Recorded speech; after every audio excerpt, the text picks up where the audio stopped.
Oh yeah, good coffee. Good coffee. Even on a day that's supposed to hit 100, I'm having hot coffee because that's how I roll, everyone. And that's not an eye roll, but I'm bummed.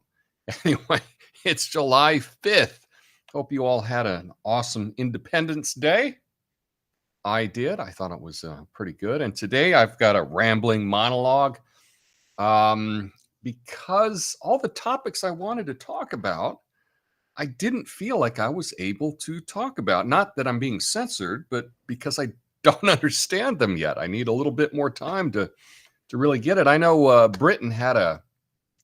the UK, right? The UK had an election, and I don't really understand what happened. I don't, and so why share that with the world? Here I am. You've come to me, the expert. No, I'm kidding. I'm not. I don't understand it. So I look to dive into it soon. But today I wanted to just talk about general global unrest.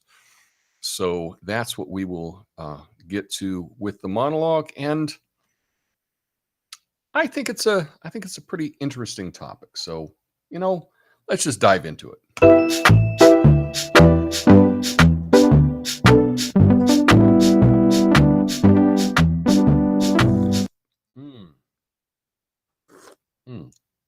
Anyway, good day, folks. Welcome to the show where I tackle the big issues and occasionally wonder if we should all just move to a deserted island and start over.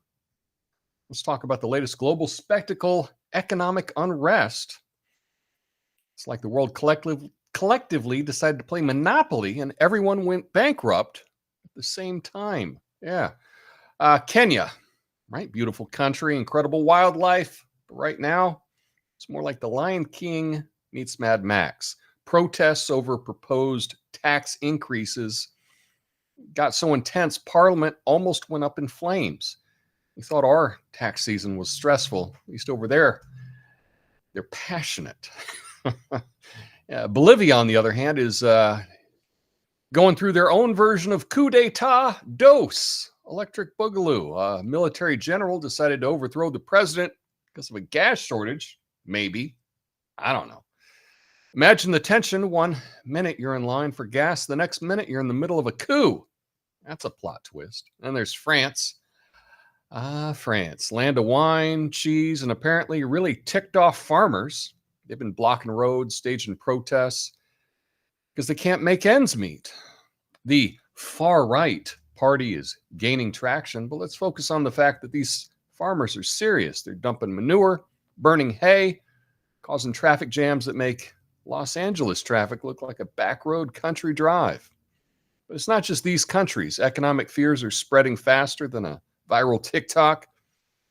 Even places with stable economies like Poland and Belgium are seeing protests. People everywhere are fed up with rising costs and stagnant wages. It's like the whole world collectively looked at their bills and said, nope, not today. Even here in the good old US of A, economic anxieties are high. I mean, people are worried about their finances, and who can blame them? We got inflation, high interest rates, and more. It's like the economy is playing a game of how low can you go? And everybody's losing. Central banks tried to combat inflation by raising interest rates. It's like trying to cure a headache by banging your head against the wall. Oh, you couldn't afford your mortgage? Let's make borrowing more expensive. That's freaking brilliant. It's the financial equivalent of fixing a flat tire by slashing the other 3 tires. That's equity. And the poorest countries, they're getting hit the hardest. In Africa, half the population lives in nations that spend more on interest payments than on health and education. I wonder if there's any other countries that are at that levels. Imagine telling kids, sorry, no school today. We got bills to pay. That's not just a bad policy. That's a tragedy. So what's the way out of this mess? Well, the World Bank's chief economist, says countries have two choices: print more money or raise taxes. One leads to inflation, the other leads to unrest. It's like choosing between a rock and a hard place, or as I like to call it, Monday morning. The real issue here is that people are tired of working harder and getting less. They're frustrated with systems that don't seem to care about them. They're fed up with leaders who promise everything and deliver nothing. So next time you hear about a protest, don't just change the channel. Think about why these people are out here risking everything for a chance to be heard. Because when people can't afford the basics, it's only a matter of time before they start demanding change. My name's Tom Coffey. This is the Coffey Nuance Show, least watched, censored commentary news show live right now. Flame on.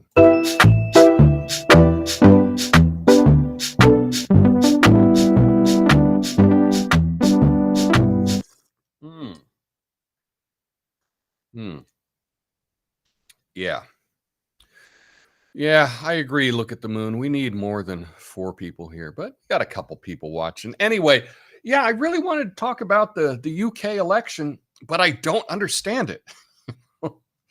And then I wanted to, I could also speculate about Kamala and what's going on with Joe, but I don't know. I'm kind of over all of that. And I just wanted to talk about, generally speaking, I'm just seeing this trend worldwide of global unrest. And what can countries and individuals do about this? How can we address this economic instability and increase security? So here's just a couple things that this dummy came up with. For countries, right? What could a country do? Well, one thing they could do is they could diversify their economy and reduce reliance on just one industry or one export. So that would be a good thing to do. Maybe we should encourage that. Also, probably technology's not going anywhere. That might be a good thing to get into. Maybe even manufacturing. Maybe just like shipping it overseas. Didn't work out as well as we thought it would. Maybe we could bring some manufacturing back. Debt management. Well, this is a real tough one, right? Governments need to implement responsible debt management strategies. Now, I'm looking around. I see what we're spending money on here in Portland. I don't see responsible debt management strategies. I think our Parks and Rec department is in the hole like a couple $100 million. How's that even possible? Right? Maybe we ought to prioritize the debt repayment and get out of that. But one of the things that you need to do, and this is for countries and local governments, right? The old expression, when you're in a hole, what's step one? Step one is to stop digging. And that's what we see, They're digging bigger and deeper holes. So, yeah. And what about tax reform, right? Obviously we should have fair, efficient tax system, right? But the key is to not overburden the population when you do it. So I think simplifying it, making it easier to figure out your taxes, and probably having less exceptions. Just kind of make it easier all around. I think that would be a good start. I don't think that's going to happen. And then also regulations. I can't say it's the most regulated city in the country, because I don't know that. I'm just making that up. I just can't imagine a city more regulated than Portland. Technically, right? We actually have to get a permit to paint our house. Yeah. Yeah, you want to paint your house? You need a permit for that.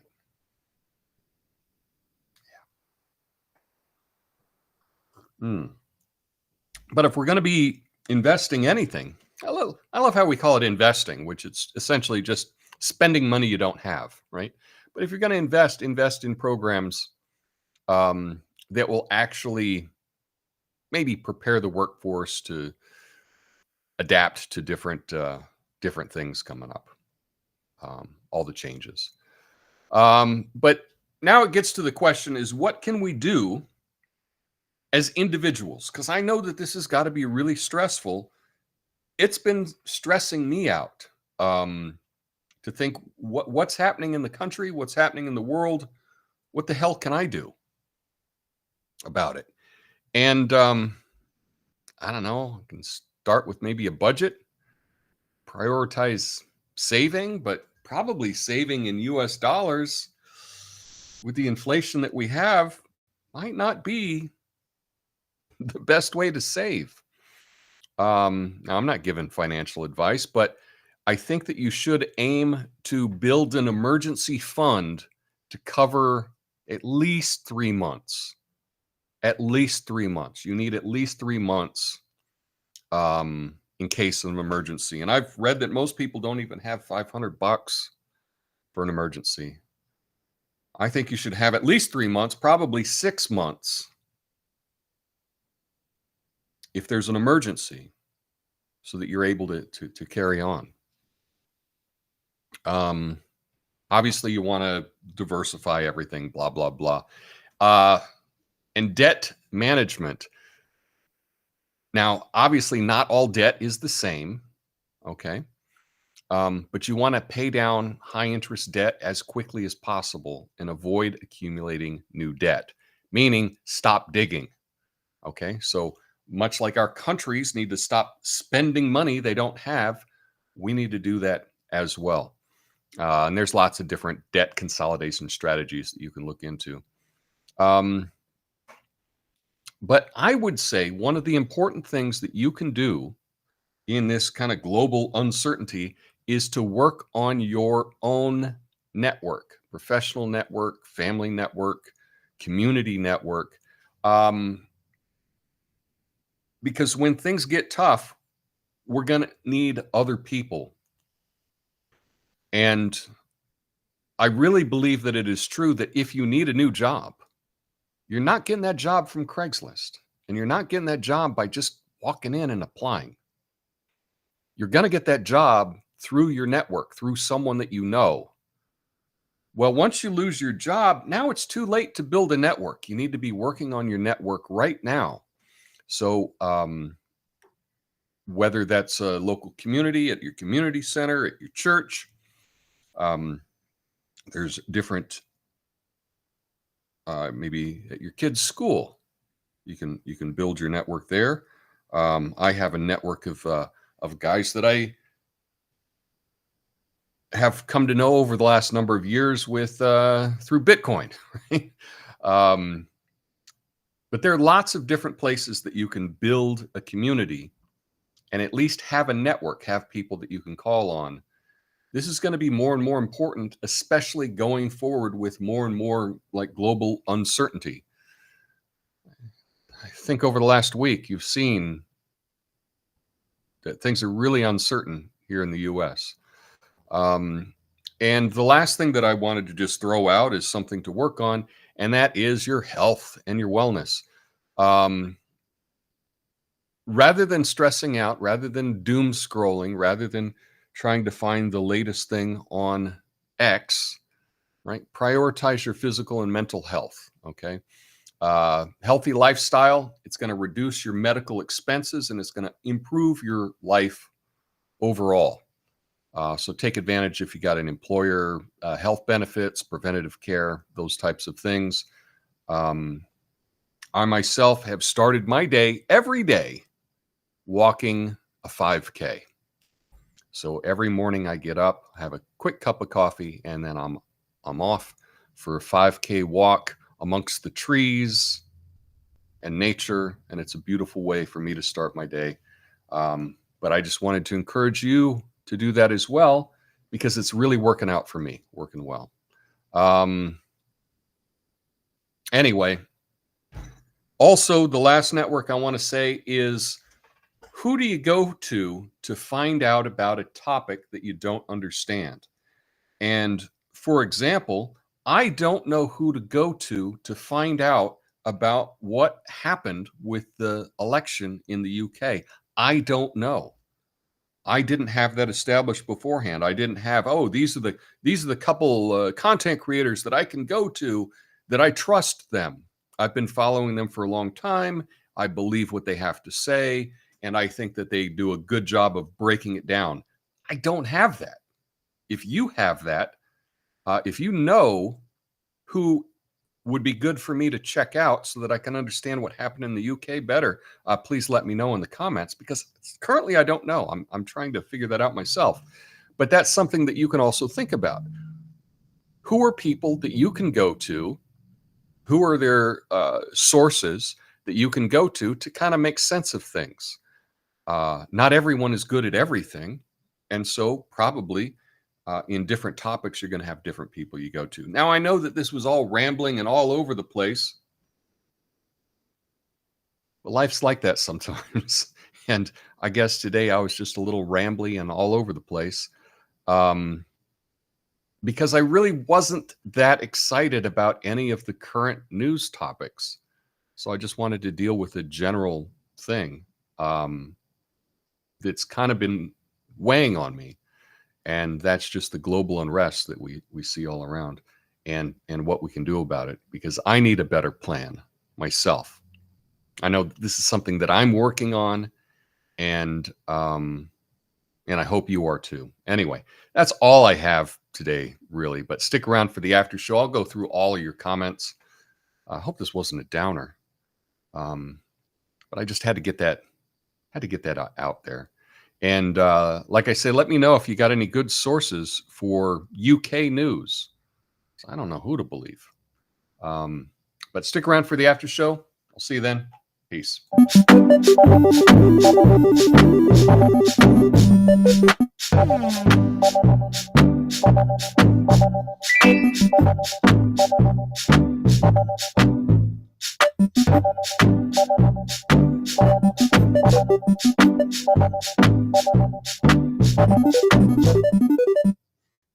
Yeah, thanks, everybody. Talking about global unrest. Whew, we're having a high of only 91 today. Cooler in DFW than Portland. I think we're in the high 90s today. I know we'll be getting triple digits the next couple of days. Don't know if it'll hit that today or not. $400 in fireworks for the 4th was over. Okay.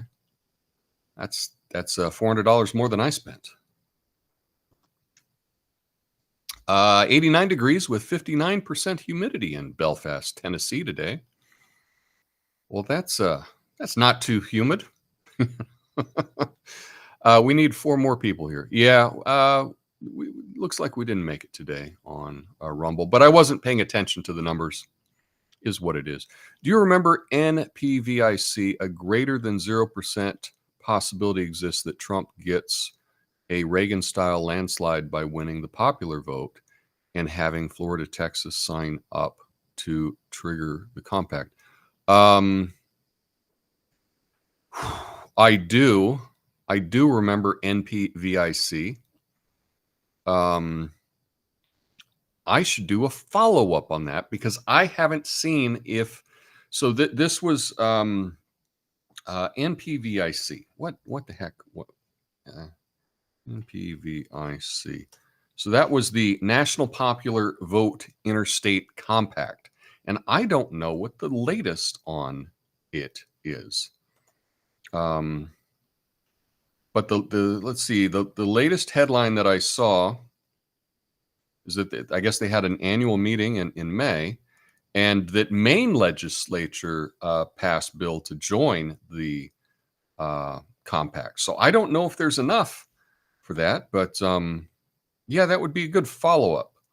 I haven't heard that in the news recently, and I haven't been paying attention to it. So I don't think it's there yet. Let's see. So but thank you for that. I will look into that. That is something to check out. Print more money or raise taxes. Same thing. Raising taxes is a bill, you see, so it's unpopular and politicians try to avoid hurting you to face inflation. It's called a hidden tax. Right, but technically they're not the same. I mean, it's the same end result. But yeah. Lucid says, we're going to have chaos here when the Democrats lose in November. Watch, France is the example. I hope we don't have chaos, but I think if we have chaos anywhere, it's probably going to be here. Not looking forward to it. I was hoping, it'd be great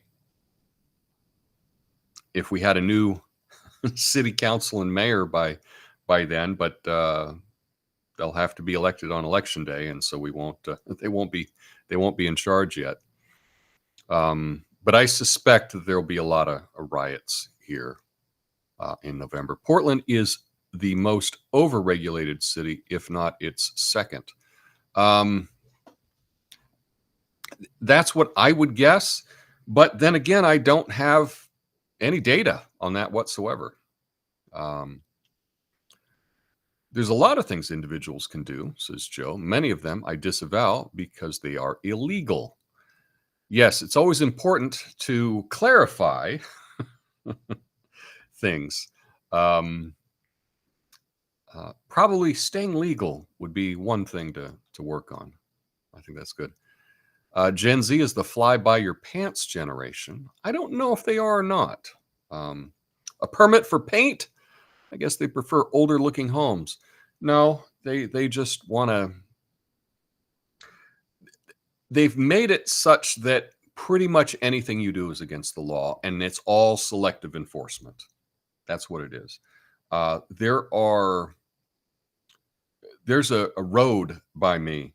They've lowered the speed limit so much so that when we had a snowpocalypse, I guess in January or whatever, and we had snow all over and ice, and I was still speeding when the road was white. I was still driving faster, just when the road was white, but you had the two stripes of asphalt that you could see from the tire tracks. I was still driving over the speed limit then. So that just tells you how out of whack the speed limits are here. So if you just make everything illegal, then you can just have selective enforcement. That's basically what we have here. It used to be that the elder generations relied on their youth in order to retire. Now the youth are relying on their elders to get by. Yes, that is a flip, and that's not a good sign. Not a good sign. When I want to hear from a perspective that I do not understand, I ask ChatGPT to explain it from that perspective. That's a good idea, Joe. One of the issues is I do think that ChatGPT is good for many things. However, particularly partisan things, ChatGPT is not good at. So I actually did try to understand what was going on with the vote in the UK. I cut and paste an article about the election. I put it in there and I tried to understand it better. And I could recognize that the responses that I was getting from ChatGPT shouldn't be trusted. Doesn't mean that they were wrong, but it was tough for me to understand. You fact checking anything on this Friday? No, I looked at the fact checks. I looked at some fact checks, and I just couldn't do another day of look at this fact check. Boy, they're dumb. Boy, they're lying to us. I think the big fact check that we had recently, right, with the debate last week was Joe Biden. Is he competent? Right? And then you could see with your own eyes that he wasn't. And then that was all the fact checking I felt like I could do today. I find a good old end times prophecy preacher. I like the discussions between Paul Begley and Mike from Council of Time, Thursday nights. Paul Begley, YouTube. Well, I probably don't need any more end of times talk running through my brain, but I appreciate the suggestion there. Luckily, the partisan things I do not understand are also the globalist biases hard baked into their systems. Yeah, that's the thing is if you go to ChatGPT and say, hey, why did the globalists hate this? They'll tell you, but there's a lot of bias there. So ChatGPT is a good tool, but I don't think I would rely on it. I would rely on ChatGPT like I would rely on the New York Times.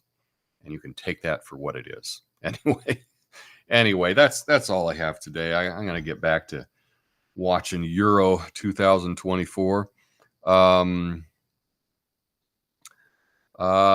Joe says, let's go Brandon for real this time. Let's keep him in the race. The direction poll or heading looks great. Hashtag Rumble Gang Gang. Apothecary John, hashtag Rumble Gang. I love it. Yeah, the way that the law is set up, they're going to have Biden drop out. Now, I would think anyone that was president of the United States, that the permanent people running the country would have enough dirt on the president to get him to drop out. I would assume, right, Obama's got enough on Joe Biden that, but then again, it is really hard to talk somebody with dementia into anything. Have you tried? Good luck with that, because there's not a lot of reason there. There's not a lot of logic. So that's kind of a tough thing to pull off. Anyway, I got to figure some stuff out this weekend, so that's what I'm going to work on, just figuring some stuff out for myself. But I hope you all enjoy it. Stay cool, and I'll see you next week. Peace.